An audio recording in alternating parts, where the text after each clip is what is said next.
వరలక్ష్మీ వ్రతం స్త్రీల సౌభాగ్యానికి, కుటుంబ శ్రేయస్కు వరాల వరం లాంటి వ్రతం ఇది. పరమశివుడు పార్వతీదేవికి ఉపదేశించిన ఈ వ్రత కథను తెలుసుకుందాం. పూర్వం నైమిసారణ్యంలో ఉన్న సోనకాది మహర్షులను ఉద్దేశించి సూత మహర్షి ఇలా చెప్పారు. మునులారా, స్త్రీలకు సౌభాగ్యాన్ని ప్రసాదించే ఒక వ్రతాన్ని పరమశివుడు పార్వతికి చెప్పారు. లోకోపకారం కోరి ఆ వ్రతాన్ని గురించి మీకు తెలియజేస్తాను, శ్రద్ధగా వినండి అంటూ వరలక్ష్మి వ్రతం గురించి చెప్పసాగాడు. ఒకసారి కైలాసంలో శివపార్వతులు సంభాషించుకుంటూ ఉండే సమయంలో పార్వతీదేవి శివునితో, ఓ నాథ, స్త్రీలు సర్వసౌఖ్యాలు పొంది పుత్రపౌత్రాభివృద్ధిగా తరించుటకు ఆచరించవలసిన వ్రతం ఏదైనా ఉంటే చెప్పండి అని అడిగింది. పార్వతి కోరిక మేరకు పరమశివుడు, ఉమాదేవి, నీవు కోరిన విధంగా స్త్రీలకు సకల శుభాలు కలిగించే వ్రతం ఒకటి ఉన్నది. అది వరలక్ష్మీ వ్రతం. దానిని శ్రావణమాసం 2వ శుక్రవారం లేదా పౌర్ణమికి ముందు వచ్చే శుక్రవారం నాడు ఆచరించాలని తెలిపాడు. అప్పుడు పార్వతీదేవి, ఓ దేవా, ఈ వరలక్ష్మీ వ్రతాన్ని ఆదిదేవతలు ఎవరు చేశారు? ఈ వ్రతాన్ని ఎలా చేయాలో వివరంగా చెప్పమని కోరింది. పరమేశ్వరుడు పార్వతీదేవికి వరలక్ష్మీ వ్రత కథను ఇలా చెప్పనారంభించాడు. పూర్వకాలంలో మగధ దేశంలో కుండినమనే పట్టణమొకటి ఉండేది. ఆ పట్టణం రత్నాలు పొదిగిన బంగారుగోడలతో రమణీయంగా ఉండేది.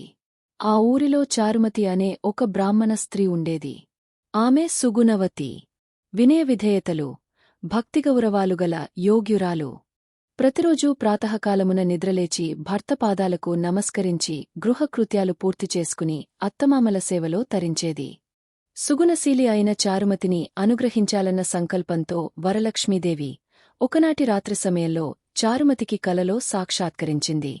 ఓ చారుమతి, ఈ శ్రావణ పౌర్ణమినాటికి ముందు వచ్చే శుక్రవారం నాడు నన్ను పూజిస్తే నీవు కోరిన వరాలు, కానుకలను ఇస్తానని చెప్పి అంతర్ధానమైంది. చారుమతి సంతోషించి స్వప్నంలోనే ఆ వరలక్ష్మీదేవిని, నా పూర్వజన్మ సుకృతం వల్ల నీ దర్శనం నాకు కలిగిందని పరిపరివిధాల స్తుతించింది. నిద్రనుంచి మేల్కొన్న చారుమతి అదంతా కలగా గుర్తించి తన కలను భర్తకు, అత్తమామలకు తెలియజేసింది. వారు చాలా సంతోషించి చారుమతిని వరలక్ష్మీ వ్రతాన్ని చేసుకోమని చెప్పారు. ఆ ఊరిలోని మహిళలు చారుమతి కల గురించి విని వారు కూడా పౌర్ణమి ముందు రాబోయే శ్రావణ శుక్రవారం కోసం ఎదురుచూడసాగారు. శ్రావణ శుక్రవారం రోజున ఆ ఊరిలోని స్త్రీలందరూ ఉదయాన్నే లేచి తలారా స్నానం చేసి పట్టు వస్త్రాలు ధరించి చారుమతి గృహానికి చేరుకున్నారు. చారుమతి తన గృహంలో మండపం ఏర్పాటుచేసి ఆ మండపంపై బియ్యం పోసి పంచపల్లవాలైన రావి, జువ్వి, మర్రి, మామిడి, ఉత్తరేని మొదలైన ఆకులతో కలసం ఏర్పాటుచేసి వరలక్ష్మీదేవిని సంకల్ప విధులతో సర్వమంగళ మాంగళ్య శివే సర్వార్థ సాధికే శరణ్యే త్రయంబకే దేవీ నారాయణి నమోస్తుతే అంటూ ఆహ్వానించి ప్రతిష్ఠించింది. అమ్మవారిని షోడశోపచారాలతో అష్టోత్తర శతనామాలతో పూజించి భక్ష్య, భోజ్యాలను నివేదించారు.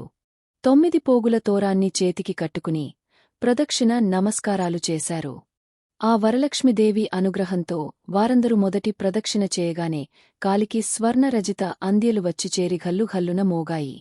రెండో ప్రదక్షిణ చేయగానే హస్తాలకు నవరత్నఖచిత కంకణాలు ధగధగా మెరవసాగాయి. మూడో ప్రదక్షిణ చేయగానే అందరూ సర్వాభరణ భూషితులయ్యారు.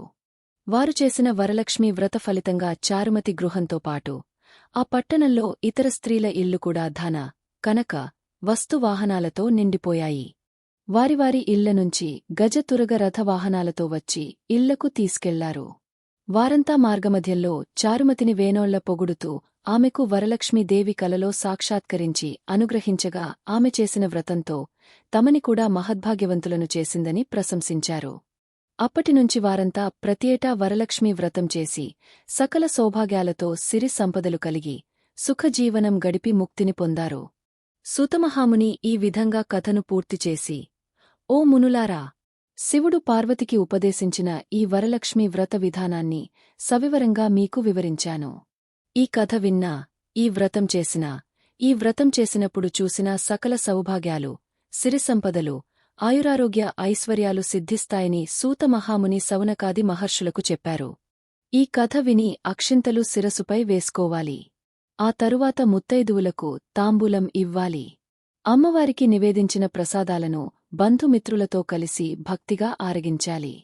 ఇలాంటి మరిన్ని కథల కోసం ఈ ఛానెల్కు సబ్స్క్రైబ్ చేయండి మరియు ఈ వీడియోను లైక్ అండ్ షేర్ చేయడం మర్చిపోవద్దు.